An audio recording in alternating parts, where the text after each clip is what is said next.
மக்கள் தொகை எண்ணிக்கையை மிகச் சரியாக பின்பற்றிய மாநிலங்களாக இருக்கிற தமிழ்நாட்டில் எவ்விதத்திலும் நாடாளுமன்றத்தினுடைய உறுப்பினர்கள் எண்ணிக்கை குறைவிடக்கூடாது.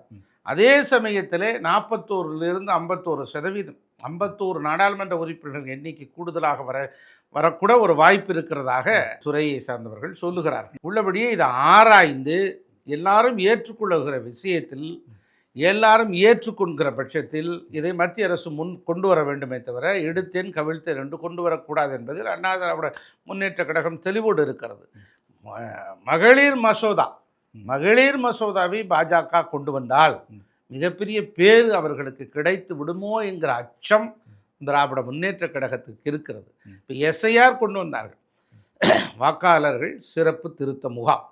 எஸ்ஐஆர் வந்ததற்கு பிறகு என்ன ஆனது? மிகச் சரியான வாக்குப்பதிவு நடந்தது.